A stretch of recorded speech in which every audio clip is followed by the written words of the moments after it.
welcome to the fourth episode of Conversations in the Field. I'm Melinda Hare, and I'm the Education Outreach Coordinator for the Edisto Island Open Land Trust. Today, I'm fortunate enough to be here on beautiful sunny side on a gorgeous Edisto day with our guest, Dr. Sid Gauthreaux, our local ornithologist and the guy who you want to call when you need information about birds. Dr. Gauthreaux has degrees from Louisiana State University as well as postdoc work at the University of Georgia. He spent his academic career at Clemson University in the Department of Biological Sciences from 1970 to 2006, and he is currently Professor Emeritus at Clemson. He most recently was a visiting scholar at the University of Illinois at Champaign-Urbana, and he's received so many awards during his career for his academic work and for research, particularly in the area of ornithology. Clemson named him a Centennial Professor in 2002, and they awarded him the Provost Award for Scholarly Achievement as well.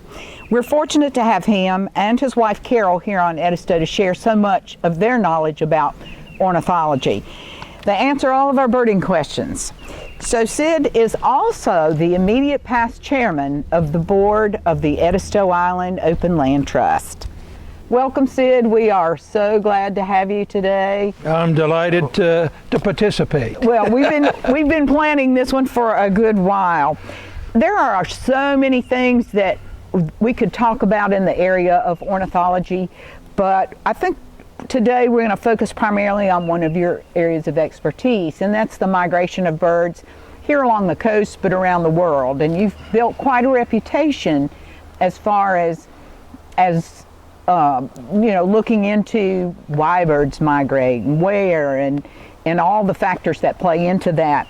Now, we have some questions that we've gotten from some of our constituents, so we're going to ask a few of those, and I know you're ready for that. First of all, tell us a little bit about what led you to the field of ornithology, and then also focus maybe some on bird migration behaviors and what were your early beginnings in this whole study of migration? Sure. I grew up in New Orleans. I was born in Plaquemine, Louisiana, which is a small town northwest of New Orleans on the West Bank, a little south of Baton Rouge. But growing up in New Orleans, at 10, 11, 12 years old, we lived near the Naval Air Station on the lakefront in New Orleans, and I was infatuated with Navy pilots and planes and everything else. That was my intended profession, right, to become a Navy pilot. But one day, a fellow my age came up and asked me if I was looking at this marsh hawk. And I said, "Is that the name of these aircraft?" He said, "No, I'm talking about that large bird that's flying over the fields that has a white patch at the base of its tail. It's a hawk." And it turns out that this fellow, Brian Donlin, we became fast friends, and he was working on a merit badge, bird watching merit badge.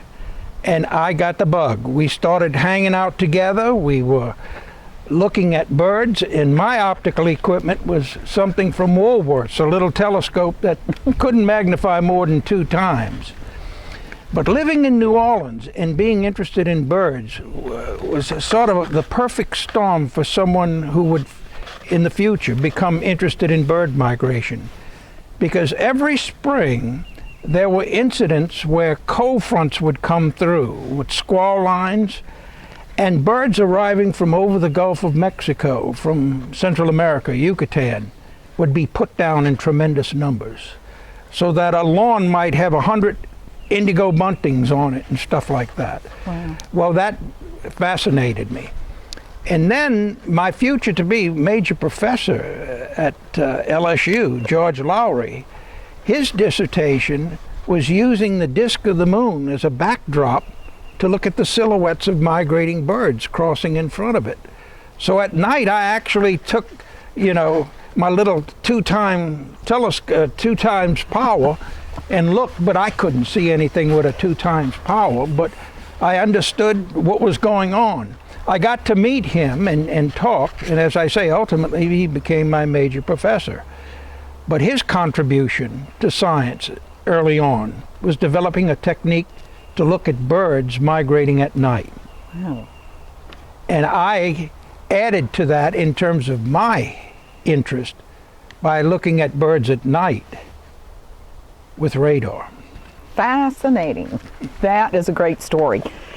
So, the big idea for our conversation today is, why do birds migrate? And there are a few basic questions that some folks are really interested in, and me too, because you look at the birds and you think, what are they? You may be on the beach and you see a flock of birds off the shoreline, but they're great numbers, but you have no idea what they are. So that's really a big question for us here. And when we talk about the basics, we want to talk about how many species of birds, sort of ballpark, of all birds really migrate. You know, some obviously are local populations. And maybe talk a little bit about how birds navigate during their migration, and do they have some internal migration system that they use? And then some of the most significant behaviors of birds throughout the migratory cycle. I know we're very attuned to red knots here because of them and their connection to horseshoe crabs, but maybe some of those things. And then I'm really curious about this one. Do the same birds return to the same area year after year? All right. There's a lot of questions. Well, do you want to go to the first question first? Why birds migrate? Yeah. Well, from an ecological perspective, birds are either in their best habitat or they're in close pursuit. Mm-hmm. So if you're an insectivore and you breed up in the coniferous forest, when winter comes, you don't have a food supply. So you track your food supply. And not track it in the sense that you follow it, but you go to places where that food supply is there. And it may not be as abundant as it is in your summer area where you're breeding, because birds have a tendency to breed where resources are highest so they can provision their young. But soon as those provisions start to drop, they seek other areas that have those provisions. And they do so along their migration route in what we call stopover areas, but also in their non-breeding grounds, which for lots of North American migratory birds are in Central and South America. So it really is food for survival. And if you don't survive, of course, you can't breed. Okay. And to breed successfully, you need to have high levels of food. So migration basically is movement, tracking habitat and food resources. Okay. So that's my dog Gumbo. He just wants to be a companion, right? That's right. Gumbo, if you've been out on Edisto or out at Sunnyside, you know Gumbo. He's always welcome on the set.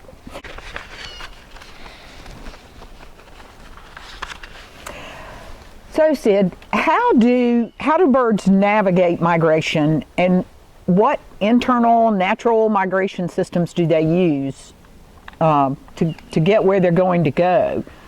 Well, obviously you need fuel, because lots of birds cross fairly large bodies of water in spring, typically flying across the Gulf of Mexico, which is about 500 miles across at the shortest crossing. And they do it obviously non-stop. So prior to that, they actually build huge fuel supplies, lipid, underneath their skin. It's called subcutaneous lipid.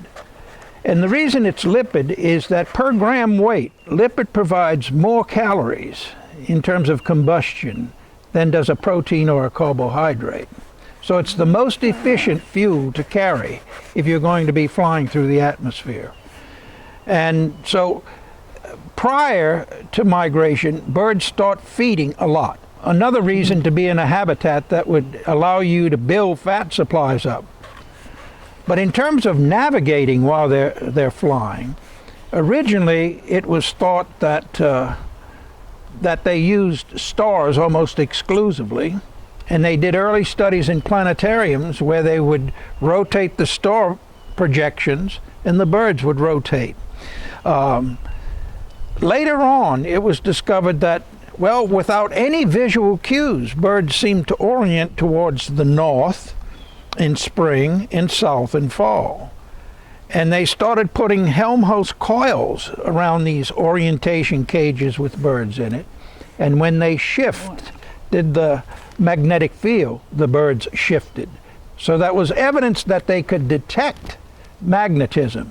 But whether the difficulty here is actually documenting that they're using it. Mm-hmm. A lot of organisms can respond to something, but it doesn't mean they use it in terms of orienting. But I think we're finding more and more that birds have multiple systems. One of the most obvious is visual. Mm-hmm. Right. They can see landmarks. They remember landmarks extremely well.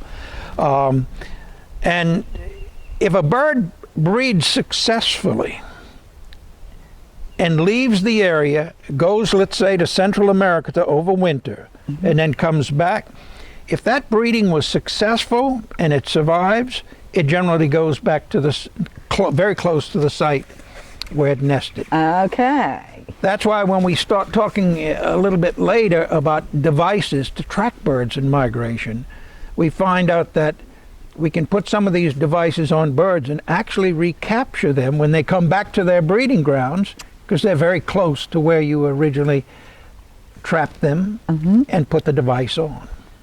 That is fascinating. And those are the kinds of things, we see the birds, we think, oh, are those the same pair of buntings or whatever that we had last year?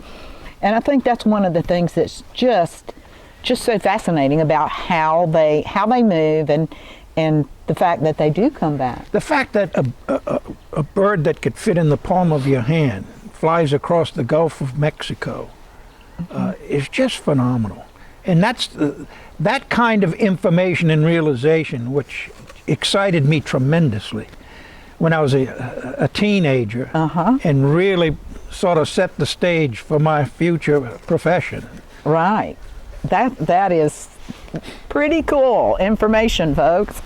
Well, the one thing that I think we all worry about if we're birders and we get outside and look for birds, it's probably fairly obvious to folks like you that the migratory patterns some places are changing due to, I don't know, you've talked about, to me, weather migrants before and climate change, and then other man-made hazards that, maybe they weren't there 50 years ago.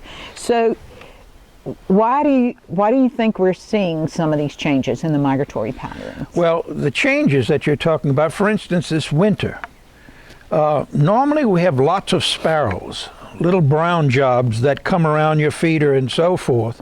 And this winter, sparrows really didn't come south anywhere close to the numbers they typically do.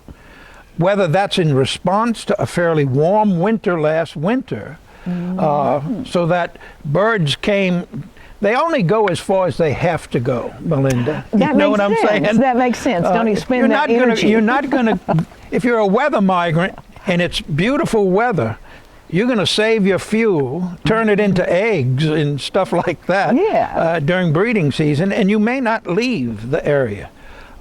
We do have hard weather movements in winter that'll push birds, mm-hmm. but a lot of the changes we're seeing in bird populations and so forth are attributable to habitat changes, right? And those are anthropogenic habitat changes. When I was growing up in New Orleans, in East New Orleans, we had extensive woodland, and it was an incredible place to bird in spring and even in fall. Now, it's all houses, shopping centers, and pavement. And you say, well, where did those birds go? Well, if you have development, large-scale development, those birds try to go to other neighboring habitat, but that habitat's occupied. And in fact, it might have an effect that few people realize, that if you're pushed out of your breeding area and you go into somebody else's breeding area, you may affect negatively their breeding. Wow. So I think anthropogenic changes in habitats are a huge factor, and of course we now actually see changes in weather, so it's impacting weather migrants. Now we do have hardwired migratory behavior that's based on photoperiod. That, interestingly, doesn't seem to be changing in terms of the studies that have been published, and there's concern there because the vegetation habitat timetable may be different in terms of when the birds arrive. That is, they're on their traditional genetic schedule, but the vegetation is more weather changing, climate changing, right? So that the peaks may not, of reproduction, may not coincide with the peak of food. And that's a very negative thing. That's a scary thing. Yeah, huge consequences. Go back to the word you used, photoperiod. Is that in reference to the length of daylight? The length of the daylight and maybe moon phases and the endocrine all of system. The endocrine system of many birds is tied to hours of light versus hours of dark. They go through in the fall after breeding a refractory period, which means they're not photosensitive, and that may last a period of a few months. But then as day length starts to increase, that stimulates hormone production and release, and that's where you start seeing some plumage changes in certain species. You start to hear vocalizations in singing, and these hormones can affect brain centers that are associated with vocalization. It affects control pathways in terms of hyperphagia, starting to eat more to get fat for migration and so forth. There is such a vocabulary, just like with anything. It's all physiology. It is, and it's super important to be able to understand how all this kind of works how together. How does it go together? Nature. Exactly. Yeah, and that to me is the big deal. And these are the kinds of things that we hope, as you watch this, that this will spur you to do a little of your own research and reading to find out more about some of this vocabulary and some of the things that we see with the birds. Some of you may not know that Sid is actually one of the pioneers in the use of radar to track and study bird migration. Along with Carol Belser, Sid's wife, they've conducted considerable research that, among other things, has aided the FAA in addressing bird strikes and that kind of thing. So, Sid, this is a very technical topic, but a very necessary study. So tell us a little bit about what current research is underway and how all that has sort of evolved since you've gotten involved with it. All right. Well, one reason for being interested in radar was I was in high school when I first heard about a new weather radar system called the WSR-57, Weather Surveillance Radar, 1957. I was 17 years old, and they talked about this new weather radar network, and one of the radars would be placed eventually in New Orleans in 1960. I graduated from high school in 59. So as a freshman in college, I had the opportunity to actually go and work with that radar. Birds call frequently at night. You hear call notes, and particularly as the night goes on. It's associated when the amount of migration at night is declining, the amount of vocalization by birds up in the atmosphere increases. Sometimes they'll produce full songs. Other times it's the little chip notes. Wow. Or single notes, contact notes. And I wanted to know more about what was going on up there. My major professor at LSU, or my graduate professor, George Lowry, had developed this technique of moon watching, looking at the silhouettes of birds crossing in front of the disk of the moon near the full moon. I started looking at radar as a freshman in college and realized you could in fact see birds. Now, the Weather Bureau guys didn't think that was the case. They called it anomalous propagation, which are fancy words saying, I don't know what's producing this. But I took them up on the roof of the federal building when on a night of good migration in spring with a full moon, and I showed them. Oh my gosh. silhouettes of birds crossing the moon, and that was convincing to them. They were the first weather bureau that had a radar that started talking about bird migration events that they were picking up on radar. And this was important because it gave an explanation for the patterns that they were seeing, and other radar meteorologists were seeing these patterns too. In that sense, it was sort of pioneering in the sense that they didn't know what they were looking at. And somebody that was intensely interested in bird migration demonstrated that it was in fact migrating birds. That turned out to be the basis of my PhD dissertation. And for that, I used the method that Lowry had developed to quantify birds migrating at night, along with measures of the intensity of bird migration displayed on the radar screen. That technique I borrowed from the radar meteorologists, because radar meteorologists were able to measure the intensity of rain by decreasing the sensitivity of the receiver, the radar receiver. I used that same procedure until the display matched a reference display. And the amount of attenuation was an indication of the amount of bird migration taking place. That is So it was amazing. one of the first times to really calibrate bird displays on radar. So how has the FAA used that technology? Well, that my you're first researching? grant actually came from the Air Force Office of Scientific Research, because military aviators spend a lot of time in training and in flying at altitudes where bird migration takes place. A lot of commercial aviation passes through that zone on takeoff and landing, but military aircraft have training routes that are just right at the altitude where the densest amount of migration occurs. So they funded my initial research at the University of Georgia on my postdoc at the Institute of Ecology. And we were able to actually get to the point where we could forecast these bird movements using weather variables. And they found that useful information. Whether it was ever implemented by the military, I can't say. But I provided them what I said I would provide them in the way of information. That's some really good knowledge. Yes. Yeah, really good knowledge to work with. Sid, we've seen a lot, particularly in the state of South Carolina, with the radar and the migrating birds. And I know we lived on Lake Murray for a while, and there were purple martins that would come in. We would take our boat and go sit and watch them just come in waves. And of course, there was a fair amount of publicity that those birds got every summer for their fly-ins.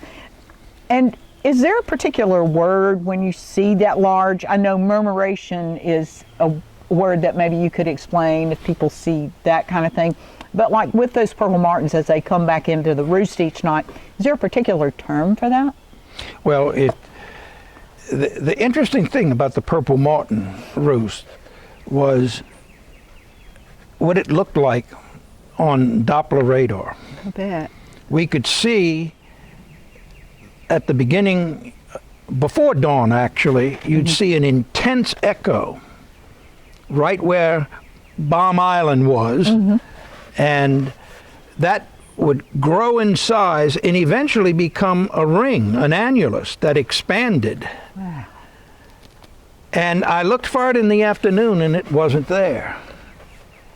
So I felt compelled to go check out what was happening. And I found out that in the morning these things go up, come out of the roost and climb high in the sky and then start to spread out. And some of these purple martins that take off from Bomb Island actually go almost 100 miles. The outer edge of that ring goes that far out. My goodness. And whether they come back to the roost or they go some other roost, I can't answer that based on the radar data. But the idea is they come in low over the water, and that's where the boats are looking at these birds swarming and swirling around. And they put down in the reeds and shrubs and stuff like that. But in the morning before dark, they take off and explode and come out and climb high in the sky, high enough to get in the radar beam. See, I would love to see it, and I'm sure there's probably radar photos and images Yes, out in there. fact, I'll be able to provide you an image for the video. Okay, Yeah. great.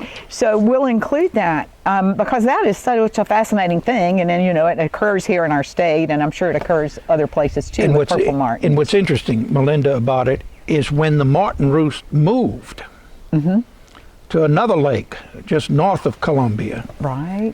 I verified that by looking at radar. I knew they had moved by looking at radar before people were actually aware that the birds had left Baum Island and gone someplace else. They were gone. They were gone for a while. That is so fascinating.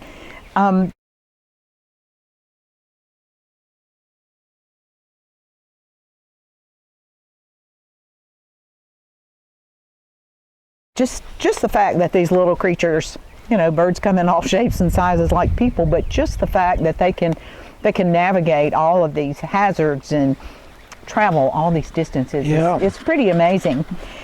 One of the things that's important to us here in our area is the Ace Basin, and you've done a lot of work out in the Ace Basin, and you've done a lot of work in conservation ecology, but tell us a little bit about how you feel about conservation ecology and the importance of preserving these really large tracts, such as those we have in the Ace Basin for migratory birds, and how maybe you've worked with that and just the whole importance of gaining these tracts. Yeah.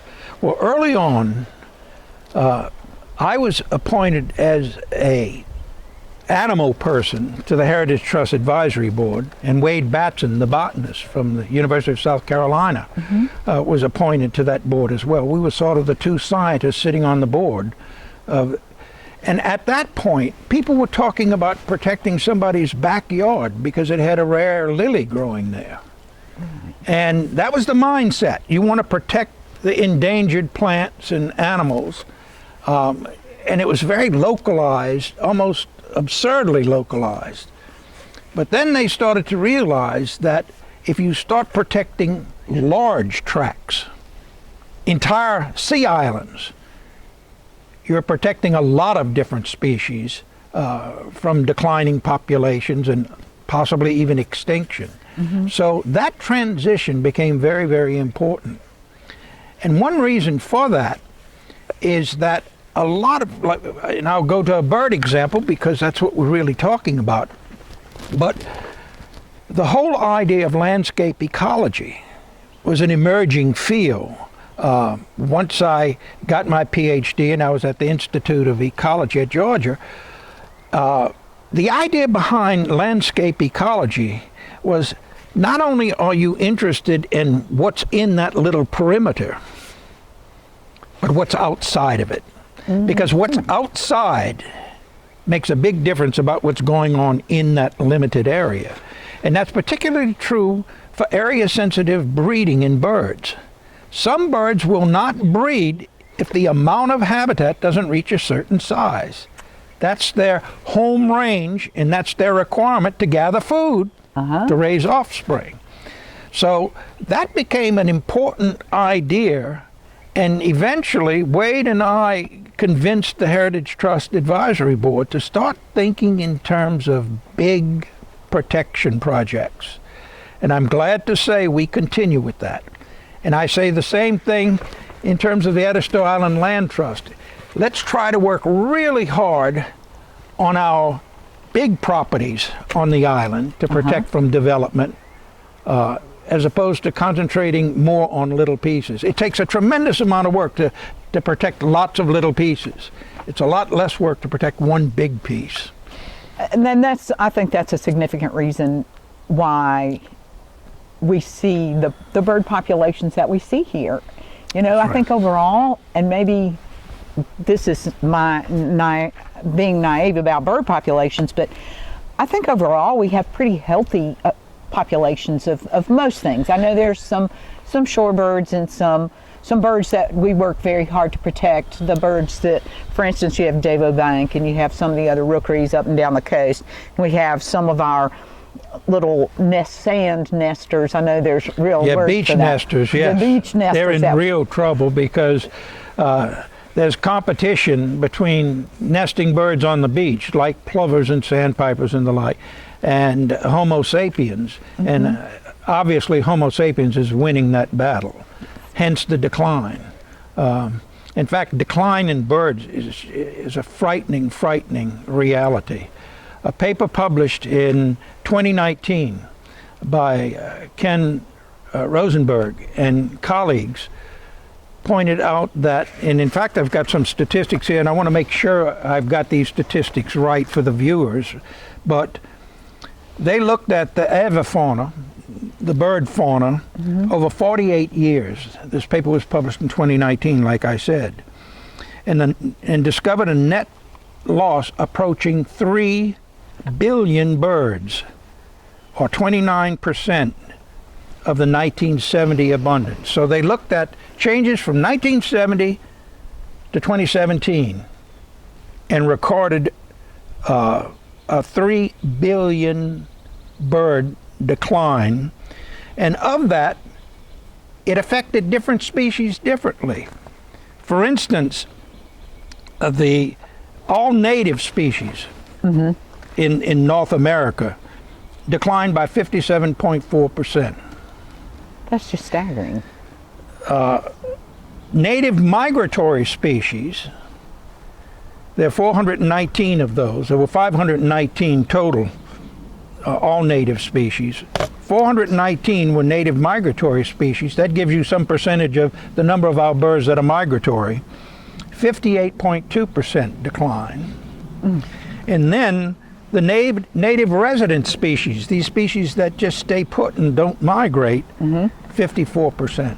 Wow, that's really high. And there are 100 of those. So the decline is greatest in migratory birds, but migratory birds are exposed to every kind of habitat degradation, from where they breed to where they stop over in migration to refuel to where they spend their non-breeding. So it's really horrible. And back in the 1990, I had worked looking at my radar stuff from my dissertation and compared that to several years later. And I found that for flights coming across the Gulf of Mexico, this is using radar data, a 40% decline.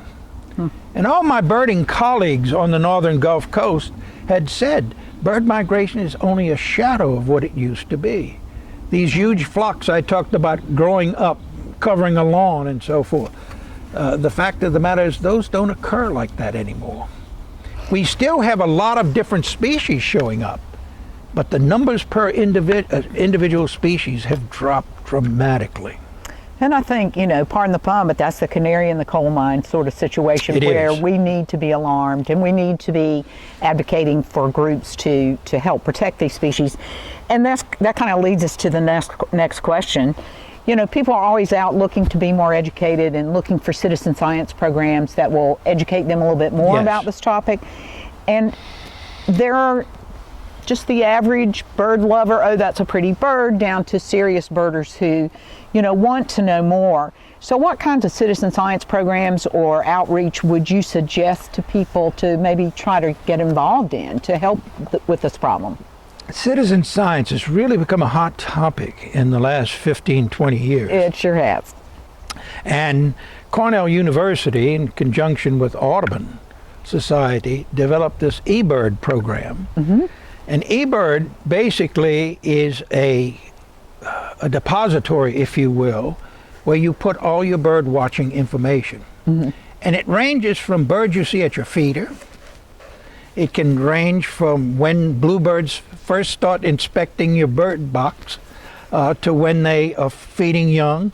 All of that information can be cataloged and stored at the Laboratory of Ornithology at Cornell University.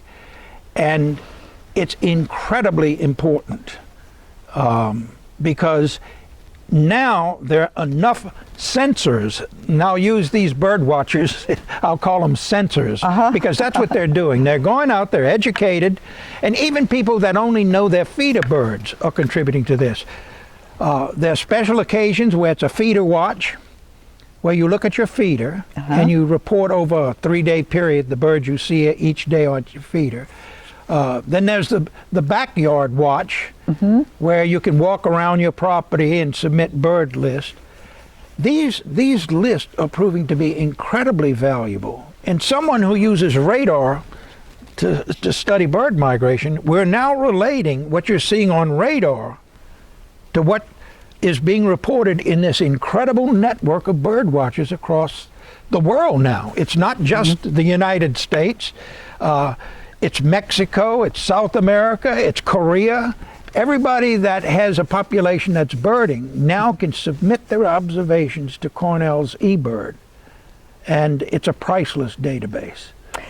And I think that kind of contribution from folks of all walks of life in all areas of the world is huge. And maybe that will help us save some of these populations. And I think it's just staggering, as you say, to think that in our lifetime so many of these species have disappeared. Yeah.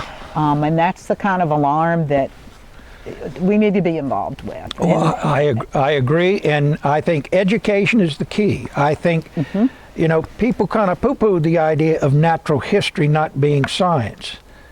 But that's come full circle, and it's now joined again. Aren't we so glad? that natural history and science are embracing each other again. A big deal. This has been a great conversation, and we could go on for days because Sid just is this wealth of information that never ends. And then we could bring Carol in, and we could have her wealth of information on birds come out as well. But this has been a delight. We're sitting here again at Sunnyside, and this is just, you're so gracious to allow us to come out to the property, and I'm sure you can see birds any time of the day. Oh yeah, shorebirds on the mud flats at low tide. Yeah, it's just gorgeous. But we are really fortunate to have Sid in this wealth of ornithological information and on our island, and I know many of you who know him do call him with questions, but we're really also very grateful to Sid's dedication to the Edisto Island Open Land Trust and to help continue our mission there. So thanks for joining us on the 4th episode of Conversations in the Field, and we look forward to more birding conversations with you. You're most welcome, Melinda. Let's go look for some birds. Yes, let's do.